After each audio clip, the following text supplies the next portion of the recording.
नमस्कार, श्रेष्ठ भारत देख रहे हैं आप। मैं हूं आपके साथ हर्ष भारद्वाज। लाल सागर में हूती विद्रोही लगातार आक्रमण कर रहे हैं और कई देशों के जहाजों को अपना निशाना बना रहे हैं।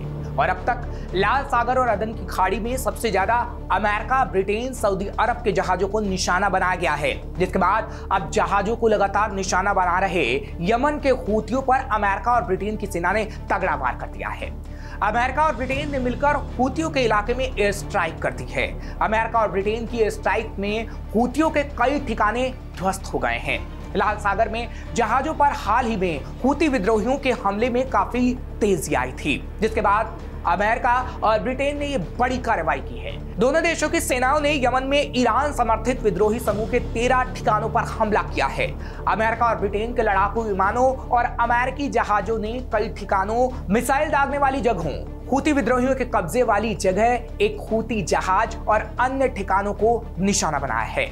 अमेरिका ने यमन के हूती नियंत्रित क्षेत्रों में 8 हवाई यान पर भी हमला किया, जो अमेरिकी और उसके साथी सेनाओं के लिए खतरा माने जा रहे थे। दरअसल इस साल 12 जनवरी के बाद से ये 5वीं बार है जब अमेरिका और ब्रिटेन की सेनाओं ने हूती विद्रोहियों के खिलाफ संयुक्त अभियान चलाया है। बहरहाल, अमेरिका विद्रोहियों के ठिकानों को नष्ट करने के लिए लगभग रोजाना हमले कर रहा है, जिसमें जहाजों को निशाना बनाकर दागी जाने वाली मिसाइलों और ड्रोन हमले को रोकना भी शामिल है। हूती विद्रोहियों ने हाल ही के महीनों में लाल सागर और अदन की खाड़ी में कई वाणिज्यिक जहाजों पर हमले तेज कर दिए हैं। हूती विद्रोही इजराइल से गाजा में युद्ध की समाप्ति की मांग कर रहे हैं, जिसमें 36,000 से ज्यादा फलस्तीनी मारे गए हैं। अब ऐसे में यह भी सवाल उठ रहा है कि क्या अमेरिका, ब्रिटेन पूरी तरीके से हूतियों को खत्म कर पाएंगे, क्योंकि पिछले दिनों भी ऑस्ट्रेलिया, बहरीन, कनाडा और हॉलैंड अमेरिका, ब्रिटेन की अंतरराष्ट्रीय टास्क फोर्स ने हूतियों के खिलाफ कार्रवाई की थी, लेकिन फिर भी हूतियों का आक्रमण जारी रहा और वो जहाजों को अपना निशाना बनाते रहे और वो दिन पर दिन इतने ताकतवर होते जा रहे हैं जिसकी कल्पना भी नहीं की जा सकती है।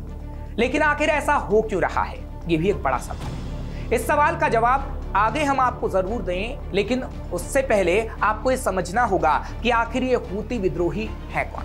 दरअसल बात 1980 के दशक की है, जब यमन के तत्कालीन राष्ट्रपति अली अब्दुल्लाह सालेह के भ्रष्टाचार के खिलाफ देश में माहौल बन रहा था। तभी वहां के आदिवासी समुदाय ने एक संगठन खड़ा कर दिया जो राष्ट्रपति के खिलाफ एकजुट हुआ। इसके संस्थापक थे शिया जैदी समुदाय के हुसैन अल हूती। उन्हीं के नाम पर संगठन का नाम पड़ा और विद्रोहियों को हूती विद्रोही कहा जाने लगा।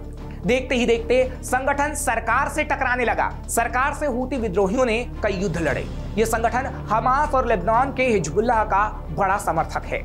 यमन में शिया जैदी समुदाय अल्पसंख्यक है। इसके बावजूद हूती विद्रोही 2014 में वहां राजनीतिक रूप से काफी मजबूत हो गए और 2015 में तो सादा प्रांत और राजधानी सना पर कब्जा भी कर लिया था। राजधानी पर कब्जे के बाद वहां के तत्कालीन राष्ट्रपति और अली अब्दुल्लाह सालेह के उत्तराधिकारी अब्दुर्रबूह मंसूर हादी विदेश भाग गए। इस पर पड़ोसी देश सऊदी अरब ने अपनी सेना भेजकर विद्रोहियों को भगाया। इसमें यूएई और बहरीन ने भी सऊदी अरब का साथ दिया था। हूती संगठन के लोग इस बात से गुस्से में थे। नतीजा ये हुआ कि संगठन के लड़ाकों ने साल 2017 में अली अब्दुल्लाह सालेह की हत्या कर दी और यमन की ज्यादातर आबादी पर अपना नियंत्रण कर लिया। क्योंकि इस इलाके की जनता भी इनका साथ देती है, वहां इन्हें विद्रोही नहीं माना जाता। ये आम जन के हमदर्द माने जाते हैं। अब क्योंकि हूती विद्रोही सऊदी अरब के निशाने पर रहते हैं और ईरान भी सऊदी अरब को अपना दुश्मन मानता है, इसलिए दुश्मन का दुश्मन दोस्त वाली कहावत को यहाँ सही कहा जा सकता है। क्योंकि ईरान लगातार हूती विद्रोहियों का समर्थन करता आ रहा है, उसी के जरिए हूती विद्रोहियों को ताकत मिलती है। अमेरिका और सऊदी अरब के दावों की माने तो ईरान ही इन विद्रोहियों को हथियार मुहैया कराता है। इन दोनों देशों का तो यहां तक दावा है कि ईरान ने विद्रोहियों को बैलिस्टिक मिसाइल तक मुहैया करा रखी है, जिनसे 2017 में सऊदी अरब की राजधानी रियाद पर भी हमला किया गया था। वहीं सऊदी अरब का यह भी कहना है कि ईरान ने हूती विद्रोहियों को क्रूज मिसाइलें और ड्रोन भी दिए हैं, जिनसे सऊदी अरब के तेल कारखानों को 2019 में निशाना बनाया गया था। हालांकि ईरान ने ऐसे आरोपों को कभी स्वीकार नहीं किया, लेकिन हूती विद्रोही इतने शक्तिशाली हैं कि अपने शक्तियों के दम पर हूती विद्रोही लाल सागर के बड़े तटीय क्षेत्र को नियंत्रित करते हैं। यहाँ उनके लिए जहाजों को निशाना बनाना बेहद आसान होता है।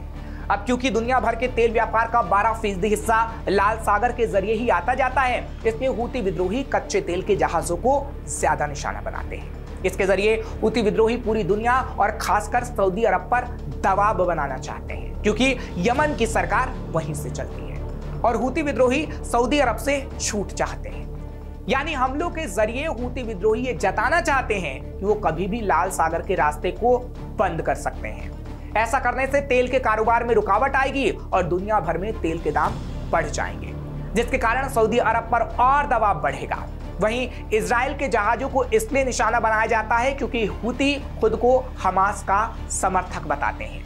ऐसे में इजराइल और हमास के बीच जारी जंग के दौरान वो अपनी दोस्ती भी दर्शाना चाहते हैं। अब ऐसे में हूती विद्रोही अमेरिका और ब्रिटेन जैसे बड़े देशों और दुनिया के कई देशों के लिए सरदर्द बन गए हैं। हालांकि अमेरिका और ब्रिटेन ने मिलकर हूती विद्रोहियों के खिलाफ कार्रवाई भी की, लेकिन क्या इस कार्रवाई से हूती विद्रोही पीछे हट जाएंगे?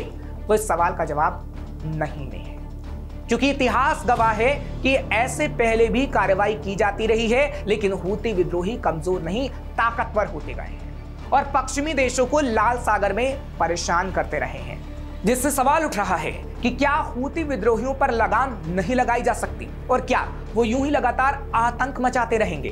क्योंकि अभी की तस्वीर तो यही गवाही दे रही है और कहा जाता है ना कि तस्वीरें कभी झूठ नहीं बोला करती। फिलहाल ऐसी और खबरों के लिए आप देखते रहिए शेष भारत।